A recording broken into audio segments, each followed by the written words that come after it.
Oui, merci Monsieur le Président. Vous dire que je vais intervenir pour le compte de Marie-Jo Sala, qui malheureusement était obligée de s'absenter, au titre d'une contribution sur les espaces économiques, sur la vie des acteurs socio-économiques. Tout en soulignant quand même la grande qualité de ce PDU, un certain nombre d'observations, le constat d'une desserte insuffisante des zones d'activité par les transports collectifs. Il conviendrait d'étudier les possibilités d'adaptation de tracés de certaines lignes structurantes pour mieux desservir les pôles d'emploi les plus denses. Je crois que ça vient d'être dit d'ailleurs. Les trajets à pied, à vélo au sein des zones d'activité qui sont souvent assez désagréables et peu sécurisées. Donc les cheminements piétons qui doivent être travaillés ainsi que l'éclairage public.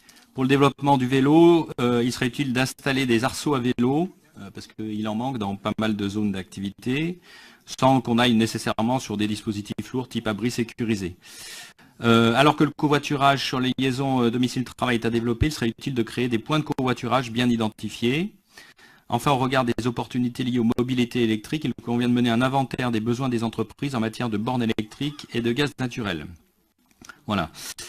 Donc finalement, en avis global sur le PDU, plusieurs interventions structurantes impactent positivement les espaces économiques, la 481, métro câble, les pénétrantes dans l'agglomération, les sections en site propre.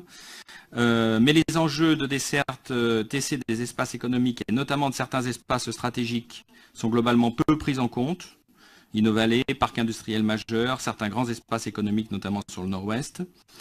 Une action 5.5 dans le PDU vise spécifiquement les espaces éco, conforter la qualité des espaces publics dans les pôles d'emploi et zones éco au profit des piétons cycles.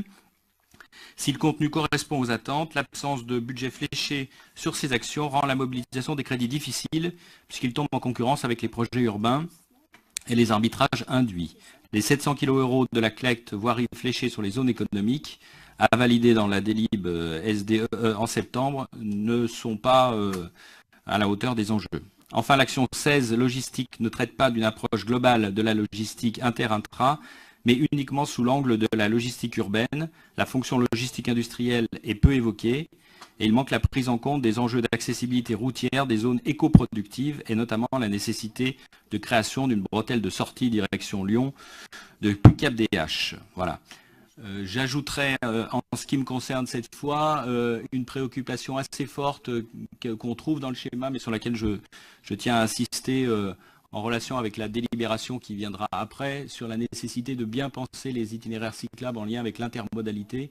Je pense notamment aux liaisons avec les gares et à l'axe structurant qui relie la rive gauche du Drac à la gare de Grenoble. Voilà, il serait important qu'on puisse avoir rapidement une concrétisation sur cet axe-là.